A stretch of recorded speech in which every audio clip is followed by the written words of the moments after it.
Alright everybody, welcome to Cinema Heads.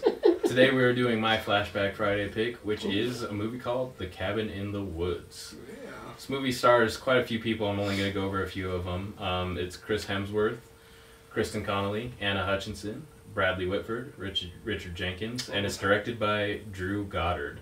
So here with me today to discuss this movie, we got Adrian and Gabe. So, just to go over a quick plot really quickly, the movie kind of starts off like a generic kind of scary movie where 5 kids go into the cabin, find a cabin in the woods to go camping at, spend a weekend away from college. Right. And on the way they meet, a scary kind of guy that tells them about the cabin and how it's haunted and people died in it. And it's very kind of cheesy at the beginning. Yeah. But then about halfway through the movie, you find out that there's actually a bit of a twist going on, and they're in this horror type scenario, but it's being controlled by a couple of guys that are basically saying, okay, this is what's going to happen here, and they're setting up traps for them, and they put drugs in there to kind of influence them to do certain things. And basically they're controlling it because it turns out that they're actually sacrificing them to kind of save the whole world from ancient gods. Right. Which is a big plot twist. Yep. Which is it's a good one. Yeah, it's super original. Mhm. Like, there's no horror movie ever that Right. I've seen that's kind of like it. So. Right. But obviously I love this movie. It's one of my favorite horror films ever made. So let's just go into you guys and see what you guys have to say about the film. Start with Adrian, because Adrian hates horror films. So if anybody's opinion could be trusted here. Yeah. No, this movie was great. I was like this is definitely like a surprise hit for me because I don't think it got very much like recognition or anything. Did it even? It made theaters. Yeah, it was in theaters. What was it like a wide release? That's what I saw it. I saw it in theaters. Yeah, it was a release. Because I don't remember like anyone really saying. Plus, this is like one of Chris Hemsworth's like early movies. Mm-hmm. But yeah, I thought this movie was like really. It was surprisingly very good. Like I was really shocked. And then I don't want to get into the ending, but because I'll let these guys talk. But the ending was like perfect. I was like, oh, I like definitely didn't think that was gonna happen. Honestly, I was like, one of the best horror movie endings. Oh yeah. Yeah, for I sure. think that they've ever had. Yeah, I thought it was really good. That was really good. So like watching it, like as you said, Drew was the one who directed, but Josh Whedon was the one who produced it. And Josh Whedon actually produced a lot of Buffy the Vampire, or he pretty much did like made Buffy the Vampire. Mm-hmm. And because I've seen so many Buffy the Vampire episodes, Yes, you have. it was very similar. So it was good. Like because if you actually watch that series, the series is actually really good. The character like costumes and stuff like that is really good. And actually, I think in the movie, in the very end, when it shows all the monsters, there's like monsters that are like hidden that you can see, but they're just like so small. But they like reference other stuff that he's done. So other than that, yeah, the movie was really well thought out. Yeah, like it was really well. Very thought unique. It was a very unique out. movie for sure. Like Adria said, the ending was very different. Just the whole ancient god things was like completely out of left field. Yeah. So you're like watching it and you're like seeing like zombies and normal stuff that you would normally see in a horror movie, and you're like, oh, this is just a decent horror movie. It kind of had like a dark comedy feel. Yeah. Because it was like they were having fun watching. And then, that's why I enjoy it so much, is because you get like all the classic horror movie stuff. Like it has the monsters, it has jump scares, scary moments, but it's more about the story. The story, like in a lot of horror movies, doesn't really mean anything.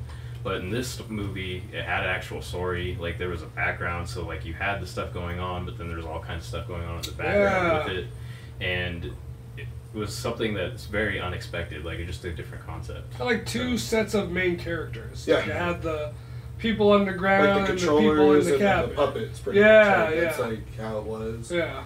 And then the cool thing about it, like that I thought, like it wasn't just like the U.S. Mm-hmm. So like all these other people had to do the same thing, and like if they failed, somebody else had to do it. And like the cool part about it was like everybody failed. Yeah. And they kind of showed a little bit of like how the other countries were doing and what theirs were like a little bit, but and it was like China or Japanese that they like have 100% rate of like really succeed, and then they fail because these little girls are like singing a song to make this ghost woman a frog. Yeah. And then they're like, they say basically that they failed. They're like, what, they never failed? And they start freaking out more and having to figure out how they can do all this stuff. Because not only do they have to control it, but like they have to control the order that they die in, Yeah. and they have to do things in a specific way in order to make the sacrifice ritual complete. So Because it's almost like a playground. Like they could push a button and put more fog. They could turn like a dial and light comes in brighter, and then like they could release like pheromones into the air and make them like do more stuff. Like it was like classic horror movie, but like it was controlled horror movie. So like everything that a normal horror movie would do, they were controlling it, which made it even more fun to watch, like in the background. Yeah. So, I mean, Chris Hemsworth.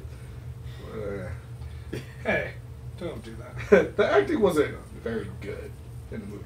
What- The movie what- was a big. but I think it was supposed to be Yeah, cheesy. but yeah, yeah. It's like What horror movies is the acting good? Lots true. No, not lots. There's not a lot. Don't do that. Don't be that guy. Don't be that guy. all right. So with that, do you guys want to go ahead and give a final rating for the movie? Yeah, I'm gonna give it an 8 just because, like they said, I'm not into horror movies, but this movie was good. Like this movie was really good, so I'm gonna give it an 8 just because I was expected to suck. I'm gonna give it a 9 because like going into the movie and watching it in theaters, like thinking that it was gonna be something and it just completely flipped over was like the greatest surprise ever. Honestly, I give this movie a 9.5. Like I think I don't say there's a perfect horror movie out there, but this one to me is as close as you can get. Oh yeah, definitely. Because it makes fun of horror movies, but at the same time, the concept of it and the actual horror parts in it are really good. So Yeah, I agree. It was dope. Totally agree. Yeah, it was good, man. I was surprised. I really was. It was a good Flashback Friday because I Yeah. enjoyed it. Good job. Wait, Gabe didn't count it as a flashback for he's not old enough, he said. yeah, the movie's only Well, 6 years old. It's only 6 but- years old. That's the only reason. I didn't know the stipulations But of our disrespect. Flashback Friday rules. Disrespect. Honestly, this JP. movie did not get enough attention when Right. it came Yeah, out. that's true. I mean, I And that's agree. part of the reason why I picked it, is because I feel like more people need to know about this movie. It's a great movie. I agree. If you haven't seen it, definitely go check it out. Yeah. For your Flashback Friday. All right, well, with that, this movie is, boom, done. Wow. Good job. Oh god.